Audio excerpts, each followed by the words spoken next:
Bonjour les cancers et bienvenue sur votre escale Astro Tarot, guidance de vos énergies pour le mois de mars.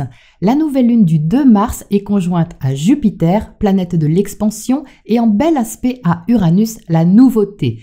Et la nouvelle lune se place justement dans le secteur de votre expansion, de quelque chose qui évolue, qui va plus loin, vous donne des ailes ou vous permet de vous évader. Donc il y a plusieurs façons de co-créer avec cette énergie, les cancers. Vous pouvez entamer une formation à proprement parler ou partir en voyage, mais si on reste sur la symbolique, c'est le fait d'ouvrir votre horizon, vos croyances, vos principes, votre vision de la vie, et cette énergie peut aussi passer par un chemin plus intérieur, artistique, émotionnel ou spirituel. Cependant, Jupiter aime la légalité, donc vous pourriez acter quelque chose de nouveau puisqu'Uranus vous encourage à sortir des sentiers battus et à vous relier aux autres ou à l'autre, peut-être dans un partage plus ouvert.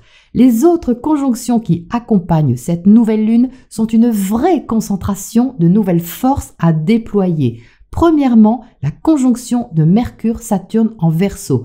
Mercure, dans cette position, peut vous inciter aux décisions tranchées et responsables, un sérieux dans les engagements que vous prenez ou signez. L'autre conjonction est triple, c'est celle de Vénus, Mars et Pluton en Capricorne, pile en face de vous, dans le secteur relationnel. Donc là, les cancers, il y a une intensité dans un changement vis-à-vis de l'autre ou des autres. Votre façon d'être en relation peut prendre un tournant radical et relativement déterminant et déterminé. Ça, c'est la proposition de base de la lunaison, mais Vénus et Mars, les amoureux du zodiaque, vont ensuite entrer en Verseau le 6 mars, ensemble. Donc ce que vous échangez avec l'autre ou partagez peut s'intensifier. Selon votre situation, vous pouvez mettre fin à un mode de fonctionnement ou un statut et entamer les transformations nécessaires, que ce soit au niveau affectif ou professionnel. La question d'engagement est forte, de choix aussi, donc vous serez invité à voir ce qui est libérateur pour vous, si c'est de vous engager ou de vous désengager. Tout dépendra de votre vérité intérieure. Mercure entrera en Poisson le 10, il va contribuer à développer vos antennes intuitives. Si vous avez des décisions importantes à prendre, ça passera par le ressenti à compter de cette date-là. Vous aurez plus que jamais envie d'aller vers vos rêves, les cancers. La conjonction du Soleil à Neptune en Poisson le 13 vous demandera d'ouvrir les yeux sur ce que vous pouvez vraiment espérer et investir envers un idéal. La pleine lune dans l'axe Vierge-Poisson le 18 mars vous aidera à vous poser les bonnes questions. Alors, il n'y en a pas forcément 36 d'ailleurs, peut-être juste une pour déclencher un feu d'artifice. Je choisis délibérément ce terme qui contient en même temps feu et artifice. Vous aurez peut-être à faire la part des choses pour vous émerveiller sans vous laisser éblouir. L'aspect harmonieux à Pluton vous incitera à assumer un changement de fond. Ce que vous souhaitez vraiment partager avec l'autre devra être pur, vrai et authentique. Mercure en Poisson sextile à Uranus Taureau vous encouragera à exprimer de nouvelles choses ou à vous tourner vers de nouvelles compréhensions ou des démarches inspirantes pour vous. Ensuite, ça se bouscule un peu entre le 18 et le 22 mars. Vénus et Mars en Verseau vont tour à tour passer au carré d'Uranus et ça va soulever des questions de partage, d'intimité peut-être, tout en restant libre. Comment investir temps, argent ou sentiment en restant soi-même? Il pourrait y avoir une prise de conscience forte autour de ces dates-là et la conjonction Mercure-Jupiter vous sera de bons conseils pour passer un cap vers la liberté tout en vous sentant guidé. Le Soleil entrera en Bélier le 21, c'est votre position socio-professionnelle qui va alors être mise en avant. Vous pourriez avoir à prendre des responsabilités dans votre vie et miser sur une nouvelle stabilisation. À partir du 27, Mercure entrera en Bélier, il y aura de quoi dire, il y aura aussi plus de visibilité sur vos projets et ça demandera une intense implication. Car Vénus sera alors en conjonction à Saturne, il pourrait bien y avoir une situation ou une relation assez prenante ou exigeante, les cancers. L'investissement, qu'il soit affectif ou matériel, pourrait vous en demander beaucoup et apporter aussi du réalisme à vos sentiments. Assumer votre valeur pourrait être ressenti de façon différente sur cette lunaison, plus intense peut-être que ce que vous imaginiez. Donc si vous vous donnez corps et âme, les cancers, ménagez-vous aussi des plages de repos. Voilà pour cette météo astro et j'ai hâte de passer au tirage pour les précisions. Alors les cancers, votre tirage du mois de mars pouvait-il être plus beau que celui de février? Je pensais que ce n'était pas possible, je me trompais. Car voici un tirage absolument somptueux et très émotionnel. Vous nagez, vous allez dans le sens du courant et en plus vous ne coulez pas. Donc ça c'est quand même une bonne nouvelle. Ça mérite d'être souligné. Donc comment ça se présente? Vous entrez dans le tirage avec l'as de coupe. L'as de coupe, c'est tout à fait charmant puisque c'est une ouverture. C'est une nouvelle ouverture puisque c'est un as. Donc, vous pouvez vous tourner vers une nouvelle relation, mais vous pouvez aussi vous tourner vers une nouvelle activité. En tout cas, quelque chose que vous sentez, quelque chose que vous ressentez. Et ce que vous initiez ici, les cancers, avec cette as de coupe, c'est quelque chose qui vous fait évoluer et qui cherche un écho, qui cherche une résonance à l'extérieur. Soit par un partage, soit par un échange, ou soit par quelque chose qui vous revient, que vous initiez, mais qui vous revient. Parce que vous voyez que cet as de coupe, il est à côté du messager d'eau, et le petit hippocampe, vous voyez, il est en face là. C'est le même, donc il y a un élan, et puis il y a comme une réponse. Il y a comme un échange en fait de quelque chose que vous délivrez, peut-être un sentiment que vous ouvrez tout simplement. Vous en espérez un retour ou au moins un partage ou quelque chose qui fait évoluer la relation, la situation ou le projet qui vous concerne. Donc, au niveau relationnel, on voit bien qu'il se passe quelque chose de très important ici.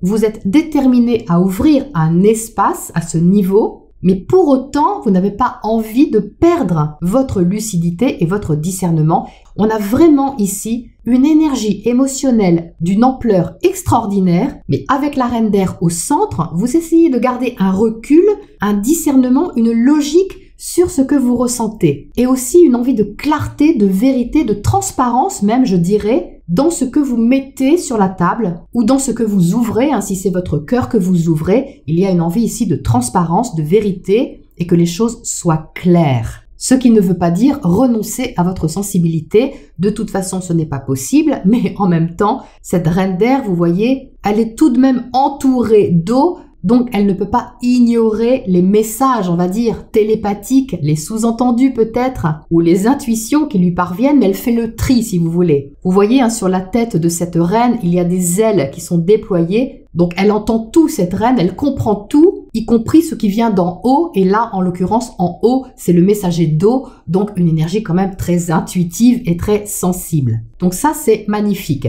En dessous, vous avez le 8 de Pentacle. Ça, c'est génial parce que c'est la seule énergie de terre de ce jeu et ça vous ancre. Ça vous permet de rester les pieds sur terre, de garder un sens pratique et aussi une implication vraiment très concrète de ce que vous ouvrez. Parce que ce que vous ouvrez, c'est quand même une part de sensibilité, une part de vulnérabilité, quelque chose qui est assez intime, je dirais en tout cas. Et donc, il y a un besoin que les choses soient concrètes, soient fiables. Vous avez besoin de prendre au sérieux ce qui se passe ici et gérer au mieux votre position et le sérieux que vous pouvez mettre dans une situation ou une relation. Donc, avec le 8 de Pentacle, il y a de l'endurance, il y a du travail. Vous avez pu, par exemple, fournir déjà un travail important sur quelque chose, y accorder une certaine valeur, une certaine importance. Mais là, il y a quelque chose qui change ou qui vous incite à changer, soit à apporter autre chose de plus créatif, de plus intuitif à l'intérieur de ce travail, soit de lâcher prise sur une certaine approche que vous avez, un certain statut, pour favoriser un autre côté plus émotionnel qui vous permet de ne pas être tout le temps la tête dans le guidon. Je dis ça parce que vous avez le pendu en dessous du 8 de Pentacle. Donc le pendu, c'est l'énergie du lâcher prise, c'est l'invitation à changer votre angle de vue et à ne pas non plus trop vous attacher justement à une certaine exigence ou volonté de stabilité. Parce que le lâcher-prise, vous voyez, il dépend de ce 8 de Pentacle si on veut. Donc vous pouvez vous montrer sous un jour vraiment très sérieux, de dire que les choses sont comme ci, comme ça, très claires, hein, avec la reine d'épée, Mais le but, c'est aussi de ne pas vous tirer une balle dans le pied, les cancers. C'est-à-dire de faire attention à ce qu'un perfectionnisme ne gâche pas une belle ouverture. Donc c'est vraiment à doser, ce n'est pas à laisser tomber, c'est à doser. C'est-à-dire de ne pas trop vouloir immédiatement sur ce cycle lunaire quelque chose de durable, de construit, de stable et d'enrichissant. Même si c'est votre approche, même si c'est votre désir. Donc, que ce soit au travers d'une activité, d'une profession ou d'une relation, il y a une chance ici à laisser se développer les choses, on va dire naturellement, à les laisser aussi évoluer telles qu'elles doivent évoluer, en étant observateur, observatrice de ce que vous ressentez, de ce que vous échangez, mais sans être trop exigeant même envers vous-même, parce que c'est votre position ici. Donc, vous avez en dessous le roi d'eau. Donc, le roi d'eau, c'est de l'amour, c'est de l'affection. C'est vraiment des qualités réceptives, humanistes, spirituelles qui sont très, très développées. Vous voyez ici, on a le petit sigle de Neptune qui est là. Donc, on retrouve cette énergie du poisson, surtout qu'elle est amplifiée à côté du pendu. Donc, il y a vraiment un grand ressenti, je pense, envers quelque chose. Un grand besoin d'amour aussi, un grand besoin de donner de l'amour, d'en recevoir, d'en ressentir, quelle que soit la façon dont vous le faites.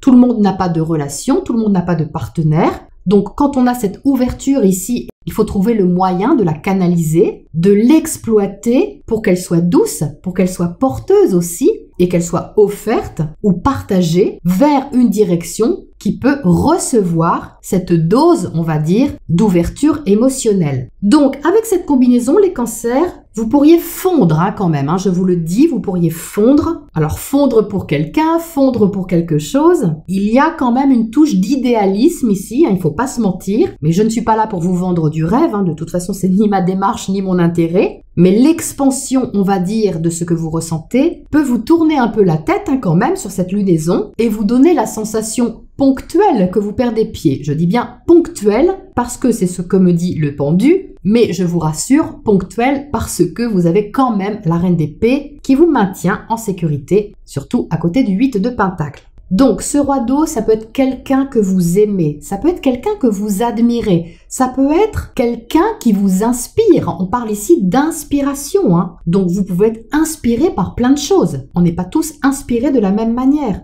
Mais au niveau créatif, vous pouvez faire des merveilles sur cette lunaison. Et au niveau intuitif, affectif, spirituel, il y a quelque chose à partager, à faire évoluer. Et comme je le disais en intro, à faire aller plus loin. Pourquoi plus loin? Eh bien parce qu'on a ici la tempérance qui vous invite à une transition qui se fait dans la douceur. La tempérance est accompagnée, vous voyez, de 2 cartes d'eau, le roi de coupe et le 2 de coupe. Donc c'est quelque chose qui se fait avec fluidité, même si vous avez cette conjonction Vénus-Mars-Pluton qui peut être un peu radicale. Mais ce tournant radical, j'ai l'impression que vous le souhaitez, les cancers. Vous le souhaitez, même si pour ça, vous lâchez un petit morceau, on va dire, de votre stabilité ou de ce que vous montrez de stable de vous. Donc, cette tempérance, elle vous emmène, on va dire, ailleurs, elle vous emmène vers quelque chose qui peut être partagé parce qu'il y a le 2 de coupe au-dessus. Donc, le 2 de coupe, dans le secteur relationnel, c'est bien cette conjonction